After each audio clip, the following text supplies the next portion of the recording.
You are watching Real Talker. Jim Alexander here with Real Talker at the CASA Court-Appointed Special Advocates event. I said it right. It's behind me too, in case you didn't see it. I'm speaking to all the celebrities walking red carpet, so check out my interviews with them. Check it out. It's some good stuff. I'm Jim Alexander. Hi. Pleasure to meet you. Well, I'm going to start out asking, what's your connection to this event? If there's any, what kind of brings you out here? Huge connection. I am a foster parent in Los Angeles and also an adoptive parent through foster care. So huge fan of CASA, huge fan of foster care advocacy, and yeah, that's what brings me out. Let's get more personal than that. Yeah. In a lot of ways. How did you get involved with it? What kind of prompted you to go that route? Because that's a big decision. That's a life-changing decision. Well, for me personally, I'm a woman of faith, and there's a scripture that says, it's James 1:27, that says pure religion is taking care of widows and orphans in their distress. So that means a lot to me, but also I found out, I mentored a lot of kids through an organization called Child Help, which is amazing, and they do kind of like a Big Brothers Big Sisters program called Special Friends.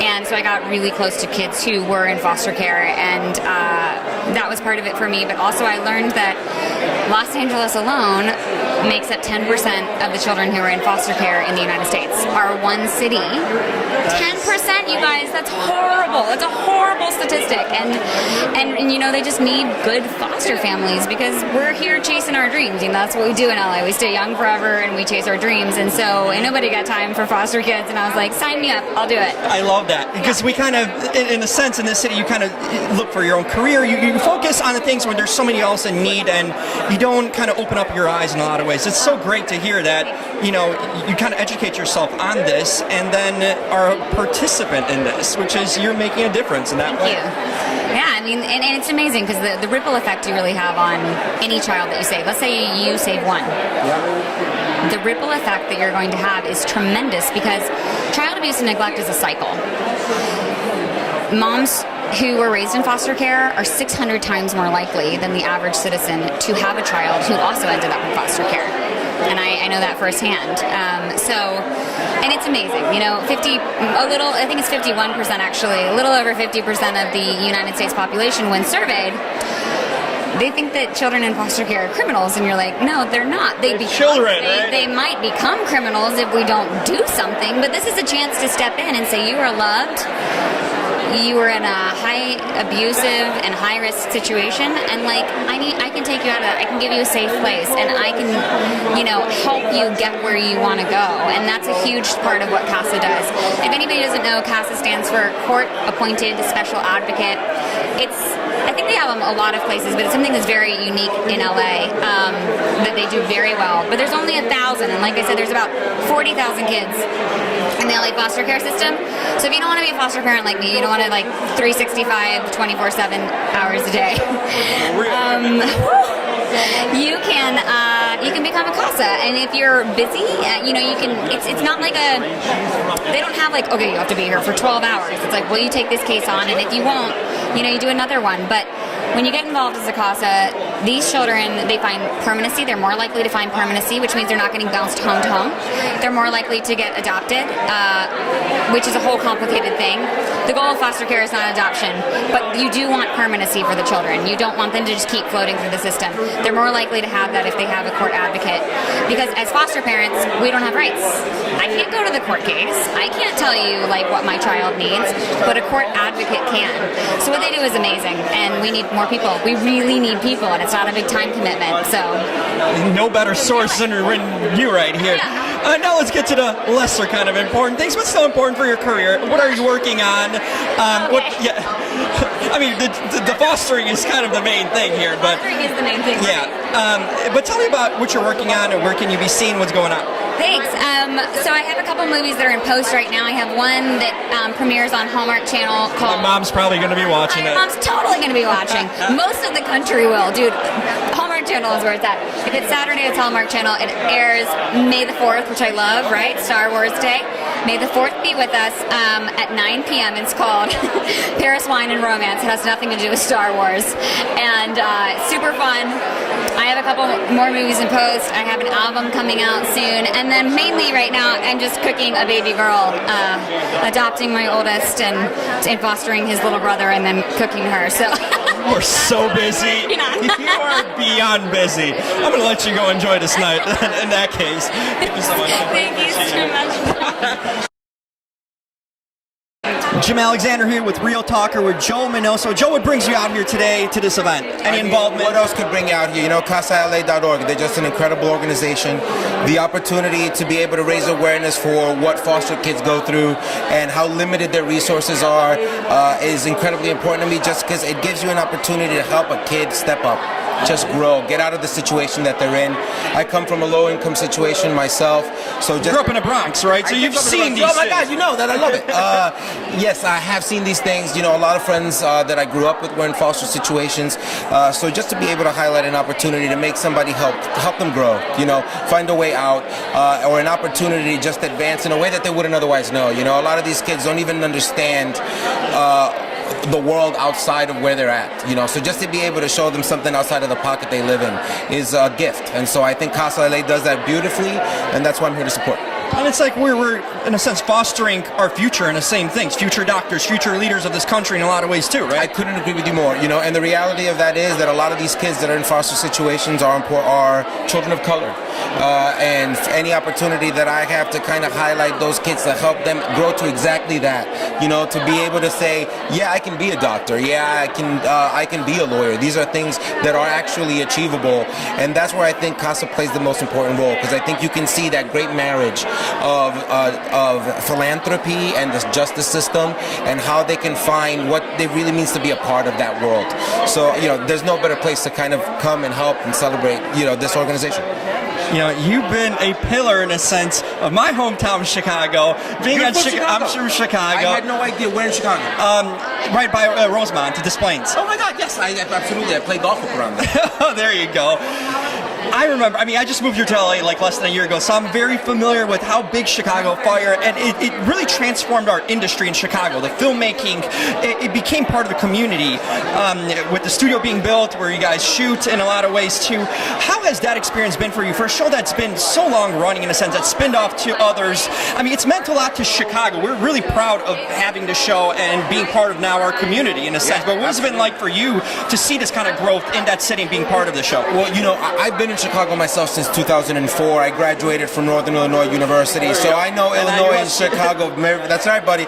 I know it very well, and it's a city that adopted me very early on, and so to be able to be a part of the growth of the television industry in Chicago is a tremendous honor. And you know, because I remember when I first got there, where there was just pretty much just commercials, if you're lucky, filming there. And you know, now there's like 5, 6, 7 shows filming at a time at Cinespace Studios.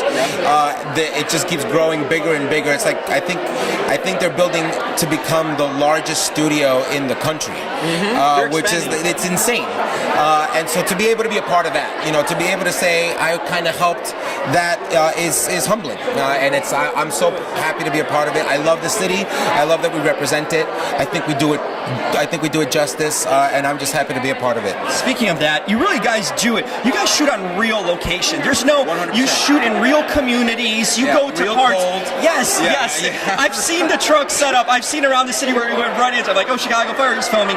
But you guys have been really on the locations where you don't get to see that in a lot of different shows. You guys are in the communities. What has that been like, exploring communities, being part of literally shooting on location, make it so authentic? You know, I think amazing. First of all, I think you can't get an experience better than being in the place at the time. You know, as an actor, you get so much off of that. You get that adrenaline really helps. At the same time, you know, you have to be kind of cautious because we take up a lot of room. We got a lot of fire trucks, we got a lot of gear, and you don't want to necessarily overtake an entire neighborhood. So we do what we can to kind of minimize it, but we definitely cause some traffic jams, and I'm sure that there's some neighborhoods that would be more than happy with us staying away for a while. But we try to spread the wealth a little bit so no one gets stuck for all the time, you know. Perfect. Any tips, anything you can share on Chicago Fire that we can look out for?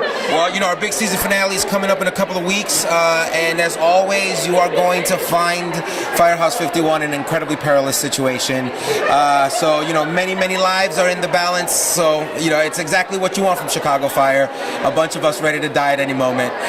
So hopefully... Representing heroes. That'll happen. Yeah. Thank you, Joe, so Thank much. you, Really appreciate it. I appreciate you. I'm Jim Alexander. Hi, Courtney. Does that shake hands? Okay, well, there you go. Courtney, what's your connection to this? Everyone seems to have some sort of connection or know someone affected in a sense. What is your connection to this event, if there is any? That woman right there. She is my connection to the event. I said, you're my connection to this event. It's true. And she did. I didn't know much about it until Marissa, actually, and then now it's like it's so incredible the work they do. So I just want to get more involved. There you go. It's amazing to hear the stories kind of and the statistics here that 10% of the foster population in the U.S. is in L.A. We kind of overlook these things. How do you feel about it? It's almost in a sense something we don't pay attention to that much, but it's so much around us. True. I think it's easy to ignore things that you don't want to,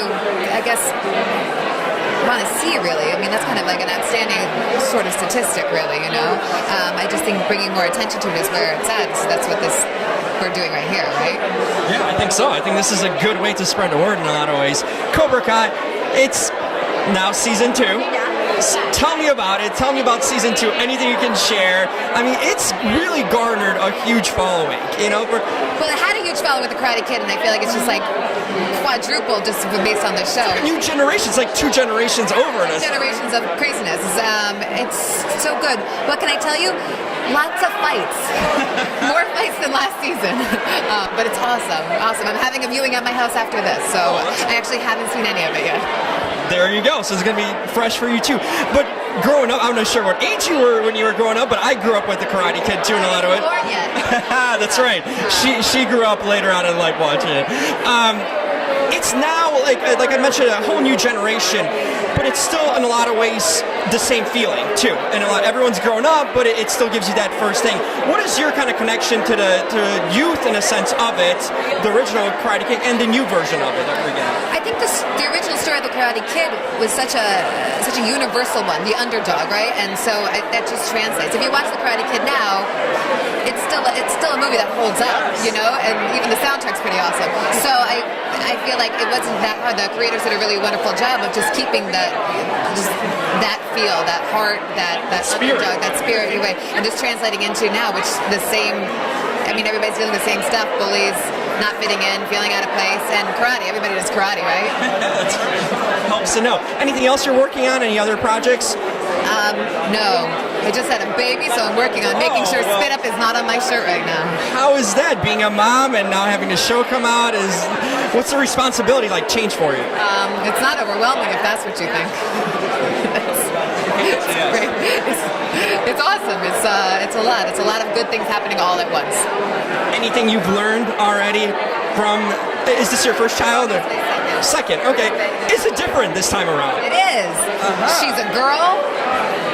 She's really well behaved. I poke her all the time to make sure she's okay, because I'm like, well, obviously you're sick, you're not crying right now. But she's a very good baby, so yeah, it's lovely. It's funny you mentioned one of my good friends had a daughter and he had 2 sons, and he says she's like an angel. It just seems like the girls are like angel babies. The creators of my show, Josh, told me the same thing. He had 2 boys, and he said the girl trained herself. She was like sleeping through the night at like 6 weeks, and I was like, who are these girls? Because everybody's scared us. I was scared to have a girl. I wanted a girl, but I was scared because we crazy. Think about what happens in the future. But yeah, everybody has a girl. They're like, oh, they're just little cherubs, and it is. So I'm knock on wood. Well, that's good. So hopefully we're looking forward to Cobra Kai season 2. Enjoy this event tonight, and the little girl, hopefully she keeps on being a little angel, right? Thank you so much, Courtney. Alexander. Hi. Meet you. Hey, I'm Haley Pullos. Hey, Haley.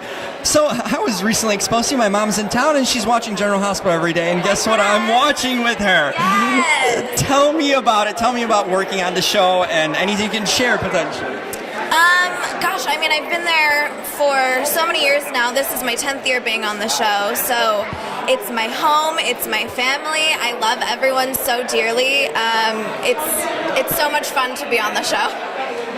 It's anything do you take away kind of going through it every day? I mean, there's a lot of hours involved in working on a show like this continuously. Anything you kind of learned over the years growing up in a sense? Yes, I mean, I've really learned to stay on my toes and be very aware of everything around me. And, I mean, some people could say a line slightly differently that affects another line that I have to say. So I have to pay attention and make sure that my response makes sense, you know? So always being on your toes. Quick question. Should I take dating advice from General Hospital or not? Probably not. I mean, unless you want to have like a really exciting life. Oh, I have too many bad relationship stories already and dates. So. I think you're good. Okay, good to know. Thank you so much. Hello. Jim Alexander, pleasure to meet you. Jim, nice to meet you. You too. What brings you out here, Catherine, today? Any special connection? There's always some sort of connection. You know, I actually had just heard of the company or the nonprofit, and I thought it was an incredible program to support kids. Basically, if you volunteer, you can get court training to help represent these kids. I'm sure you know all this, but just for those folks who are interested. And I think it's an amazing platform to be an advocate for a child who might be torn between the justice system and their parents' desires for them. And so it really gives the child a voice. And I also love the success rates that are coming out of students that are in this program that CASA is working with are much more successful in high school. They're much more likely to finish school, and I think that's really beautiful and incredible. So And it's cool because I've been kind of mentioning this, that we're kind of fostering our future, right? In a lot of ways, future leaders, future doctors, future people that are going to be a big part of our community. and in every way, yes, and in every field, and you never know where they're going to end up, but You might end up here, actually, in one. I love it. Tell me what you're working on currently. I know there's a thing going on, but I'll let you tell me. Oh, sure. Yeah, so I'm on Proven Innocent on Fox, which is at 9 p.m. on Fridays. And I'm also going to be on Dwight in Shining Armor, which is an amazing medieval fantasy series. Meets modern day, and that's what... Oh, that sounds interesting. Yeah, it's with Sloan Siegel, and it's on Monday nights at 7:30 on BYU TV. Oh, look at that. Tell me about Proven Innocent. What's your role on it, for those who haven't seen?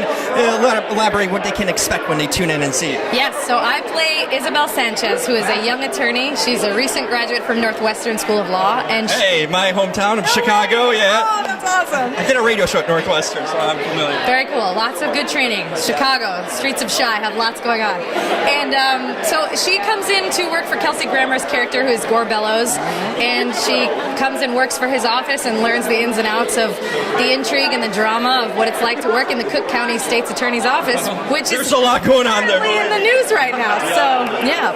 That's crazy. What did you learn? I mean, not only the law things, but learning from a pro like Kelsey Grammer, who's got world of knowledge, being an actor, kind of, a young one, he's seen it all and kind of done it all. What have you taken away for your career from him, just by observing and being Oh my around? gosh, you know what? I have worked with so many people, and Kelsey is by far the most famous of all of them. And he was the most humble, least entitled, just was there for the heart of it and loves the craft. And every time you were doing a scene with him, every question, every sentence, every whatever, it was always, there was new life being breathed into it every time. And it was just, you were just learning from a master. And I was like, wow, I don't know how I got this job, but thank God. She did, and she's going to be doing medieval stuff. She's going to be all over the place. Thank you, Catherine. Thank you so much. You guys are kind of a big deal, I guess, in that sense. Yeah, tell me about that and involvement in the film. What can people kind of expect, and what is it about, really?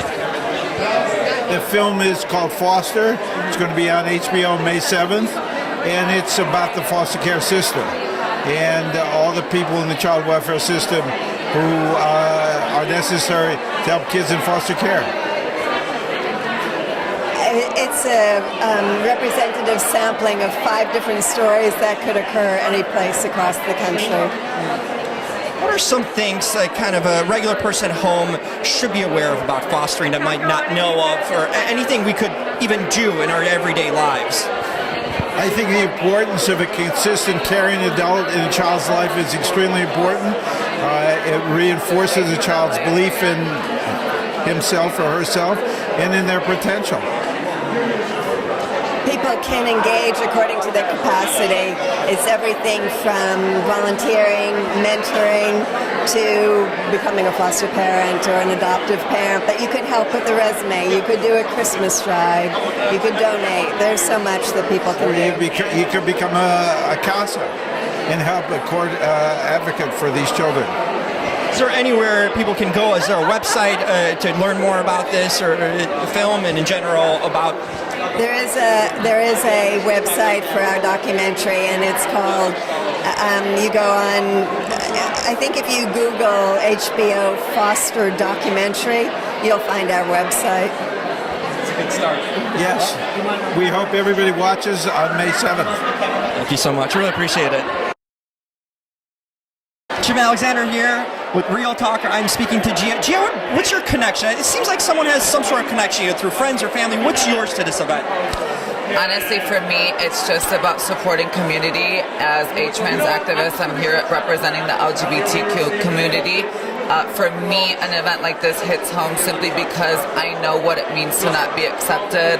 I know what it means to not have love. And as an activist, it's my mission to continue to protect our youth, educate our youth, and most importantly, support and love our youth.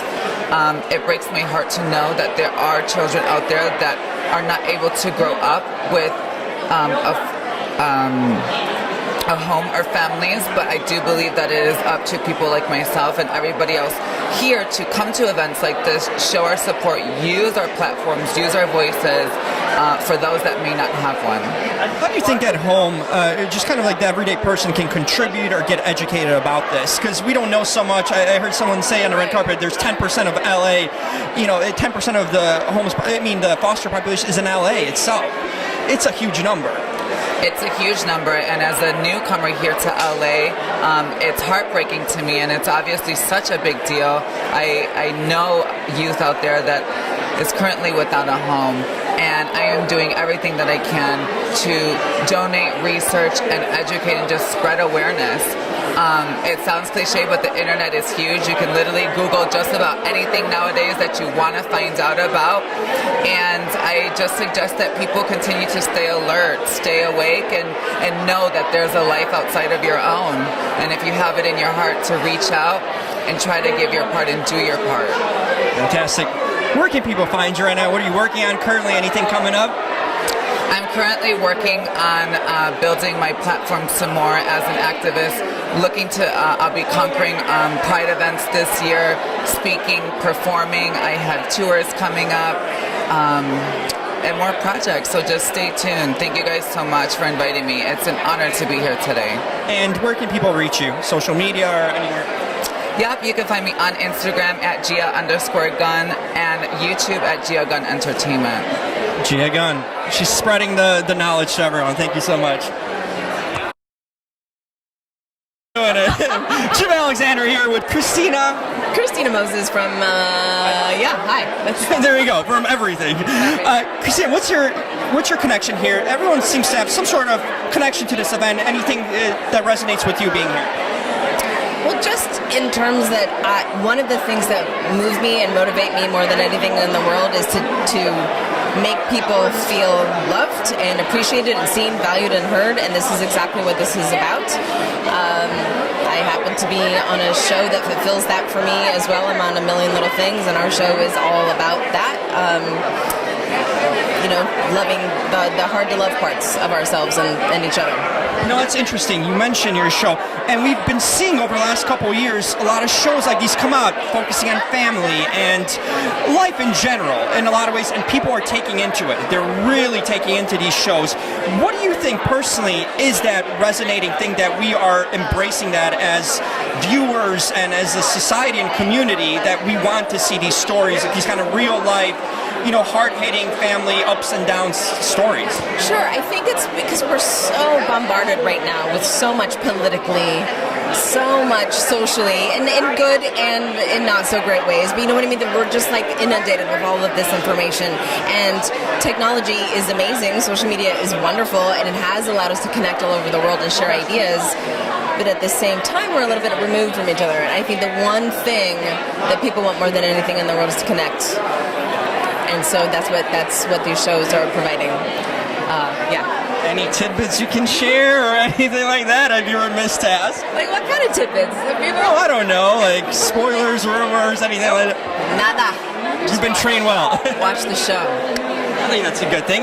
I like cliffhangers. Cliffhangers are great, right? Because then it makes you wanting more. Instead of binging where you get it all kind of really quick. I know, but sometimes though it's really hard. Like I'm so used to binging, but then when I watch something in real time, like Homeland or something, I get so like, but then it's also awesome. Like it's better. Anything you're binging on currently? You're watching that you're really into? Oh gosh, what did I just? Game of Thrones. I'm back on that. That's right. Yeah, we're gonna leave it there for now. Yeah, Schitt's Creek. There's a lot of people. Oh my God, get on it. I have not. It's so I've been funny. hearing about this concept. Yeah, if you're watching Schitt's Creek, all of you, I love you so much. There you go. So, good recommendation. Thank you so much. Appreciate you being here, Christina. Yeah, we can do it anyway. Thank you so much, Christina. She's on everywhere. She's supporting it. There you go. Jasmine, what brings you to this event? Any special connection to it? Yeah, growing up, I had some friends that were in the foster care system, and I saw firsthand how painful that was and how hard that was for them. And when I heard about this program for the first time, I thought that's so incredible, and that I mean, it's now statistically proven that having these classes, it changes these kids' lives. It changes the course of their education system, who they turn into as adults, and it's as simple as having an advocate, having an adult that is a constant in your life that is there for you. And it's like in a lot of ways we are building our own future, right? Future doctors, future people that are running this country, right? That's so true. I mean, it seems obvious, right? Like what everything comes down to, our youth, sowing into our youth, putting our resources into our young people. Duh. It's like not a surprise. But it's great that this group of people is taking it upon themselves to do that in such a powerful, humble way. That's very well said. Tell us what you're working on currently. Where can people see you? You can see me on For the People on ABC's 10 p.m. on Thursdays. I play Allison Adams, a federal public defender in the Southern District of New York. You can also see me on my Instagram, but I'm pretty boring.